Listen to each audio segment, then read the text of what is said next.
لیکن تکلیفوں میں اس وقت زیادتی ہو جاتی ہے، تکلیف اس وقت سوا ہو جاتی ہے کہ جب ایک بیٹی خدیجۃ الکبریٰ جیسے مدرسے سے عالمہ ہو کر کے نکلتی ہے، فاضلہ ہو کر کے نکلتی ہے، جس نے سلائی بھی سیکھ لیا ہے، کشیدہ کاری بھی سیکھ لیا ہے، جس نے ادب آداب سیکھ لیا ہے، جس نے امور خانہ داری کا سبق پڑھ لیا ہے، جس نے معاشرت کا باب پڑھا ہے، جس نے ایمانیات کا باب پڑھا ہے، جس نے عبادت کا باب پڑھا ہے، لیکن ہم اور آپ جیسے لوگ، یہ سماج کے لالچی اور حریص لوگ، ایک طرف تو بچیوں کی 72 خوبیاں چاہتے ہیں، قد بڑا ہو، بال لمبے ہو، شکل خوبصورت ہو، پڑھی لکھی ہو، اعلی خاندان سے ہو، حیثیت دار ہو، تعلیم یافتہ ہو، 73-74 قسم کی شرائط رکھنے کے بعد ایک موٹی رقم کا ڈیمانڈ بھی کرتے ہیں۔ اس وقت باپ اس وقت کو یاد کرتا ہے کہ کاش میرے گھر بیٹی نہ پیدا ہوئی ہوتی، کاش میرے گھر بچی نہ پیدا ہوئی ہوتی تو آج یہ حالت نہیں ہوتی۔ بیٹی کو اب جہیز میں یاد غریب باپ، رشتہ تلاش کرنے میں گھر بار بک گئے، اور کتنے تو اب ایسے بھی لاکھوں قسم کے لوگ ہو چکے ہیں۔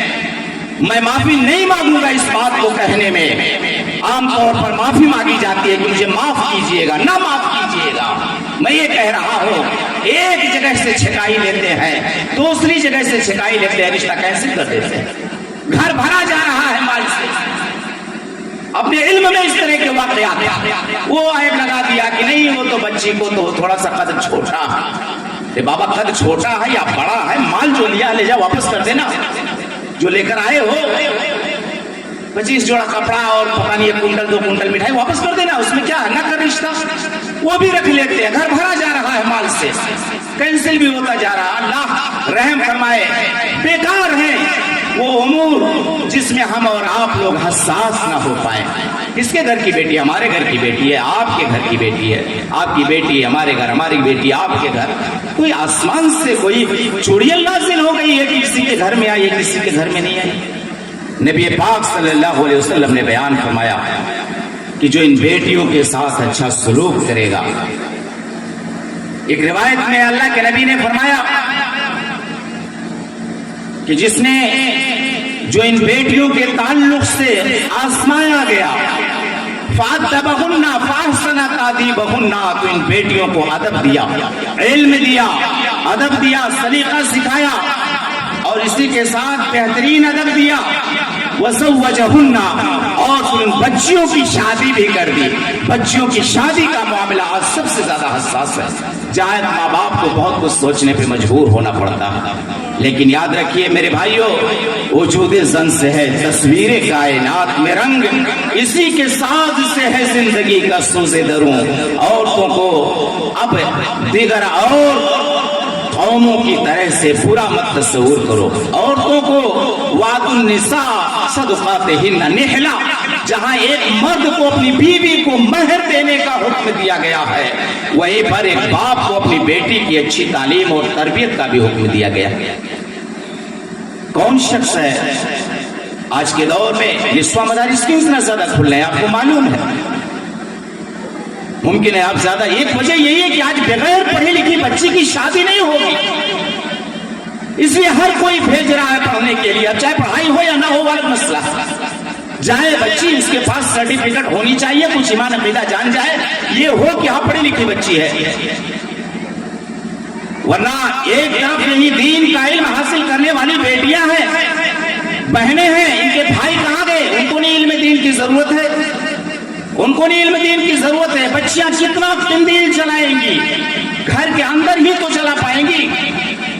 ایسے مجلسوں میں آ کر کے، مردوں کے مجلسوں میں مرد کو کھڑا ہونا پڑے گا، دعوت کا کام مردوں کو کرنا ہے، خطبات جمعہ مردوں کو دینا ہے، عیدین کا خطبہ مرد دیں گے، لیکن مردوں کے مدارس کم نظر آ رہے ہیں، جو ہیں کسی طرح جی رہے ہیں۔ آئے دن نسواں مدارس ضرورت بن چکی ہے قوم کی، ہر گاؤں میں 1 2 3 مدرسے ہونا چاہیے، اس لیے کہ اب غیر پڑھی لکھی بچی سے کوئی شادی نہیں کرے گا۔ یہ مسئلہ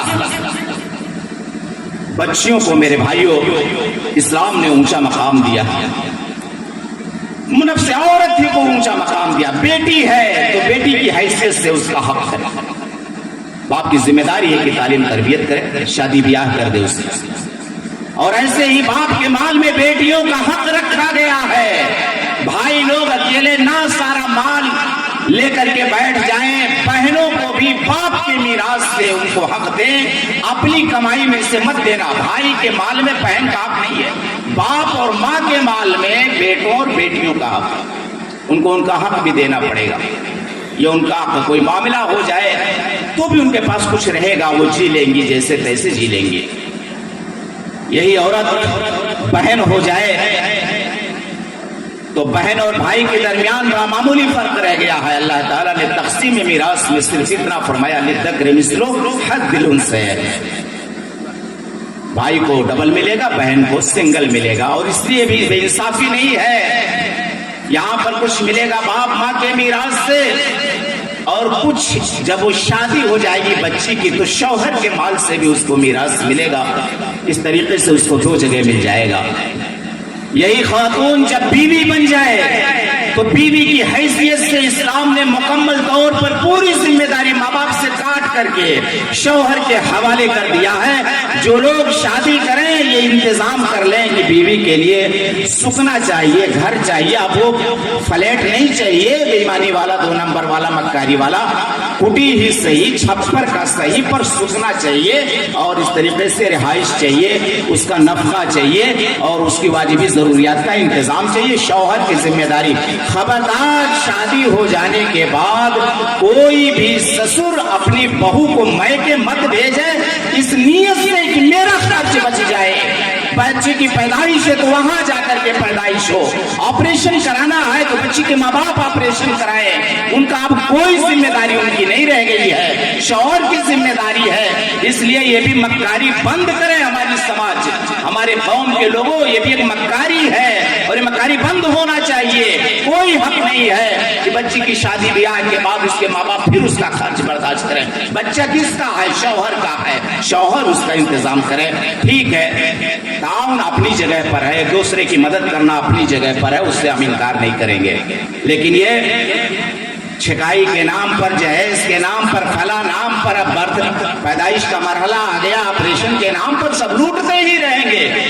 بیوی کے شوہر، بیوی کے باپ کو، ماں کو یہ بند ہونا چاہیے. نبی نے فرمایا اطعمها اذا طعمت واكسوها اذا اكتسيت ولا تضرب الوجه ولا تخبي ولا تهجرها الا في البيت.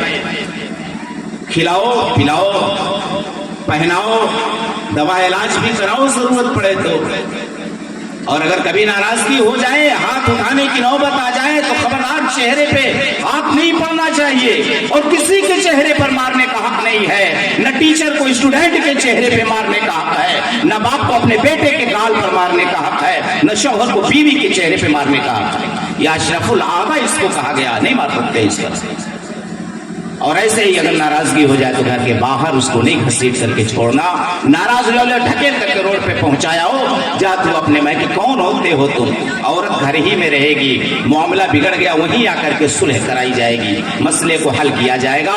بیوی کی حیثیت سے بھی عورت کا بڑا اونچا مقام ہے. یہ اور بات ہے کہ ان کی ذمہ داریاں بھی ہیں کہ شوہر کی اطاعت کرے، خدمت کرے، فرمانبرداری کرے، خوش رکھے، ساری چیزیں ہیں. اور اگر وہی عورت ماں ہو جاتی ہے تو اللہ کے نبی صلی اللہ علیہ وسلم بیان فرماتے ہیں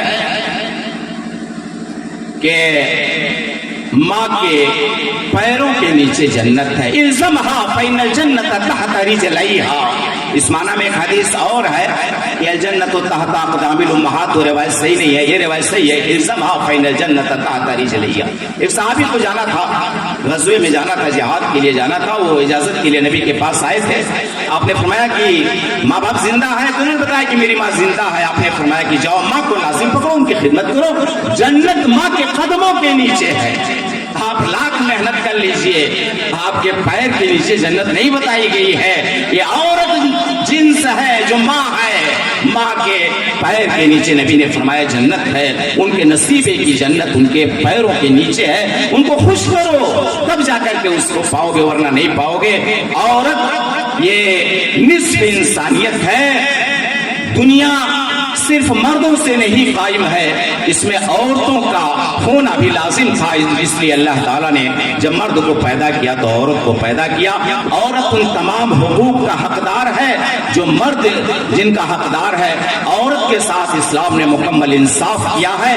ہماری ذمہ داری ہے کہ جس طریقے سے ہم اپنے بیٹوں کو تعلیم دے رہے ہیں، بیٹیوں کو تعلیم دیں، بیٹوں کو جس طرح کھلا پلا رہے ہیں بیٹیوں کو بھی کھلائے پلائے، اس میں کوئی فرق نہیں ہونا چاہیے۔ اور اسی طریقے سے بیٹیوں کی تعلیم اور تربیت، ان کا پالنا اور پوسنا، یہ خیر اور نیکی کے ارادے سے کریں تاکہ ہماری نیتوں پر ہم کو ثواب بھی ملے۔ اور ہمیں ہمیشہ یہ بات اپنے ذہن میں رکھنا ضروری ہے کہ عورت کسی بھی شکل میں ہو، بیٹی ہے تو بیٹی کی حیثیت سے ہے، بہن ہے تو اس کی حیثیت ہے۔ ذوی الارحام میں، رشتہ داروں میں، خونی رشتہ داروں میں بہن آتی ہے، اس کے ساتھ صلہ رحمی ہمیشہ ہونا چاہیے، پوری زندگی ہونا چاہیے۔ اور اسی طریقے سے اگر بیوی ہے تو بیوی کے حق کو دینا چاہیے، اس کے ساتھ زیادتی نہیں ہونی چاہیے۔ اور اگر ماں ہے تو ماں کی حیثیت سے ہمیں اس کی خدمت کرنی چاہیے۔ اللہ رب العالمین سے دعا ہے کہ اللہ العالمین ہمیں اسلامی تعلیمات کے مطابق زندگی گزارنے کی توفیق عطا فرمائے۔ اللہ تعالی ہمیں ہماری خواتین کے تعلق سے، بہن بیٹیوں کے تعلق سے ہمیں حساس بنائے، انہیں تعلیم اور تربیت کی توفیق عطا فرمائے، ان کے ساتھ حسن سلوک کی توفیق عطا فرمائے۔ آمین یا رب العالمین۔ والسلام علیکم ورحمۃ اللہ وبرکاتہ۔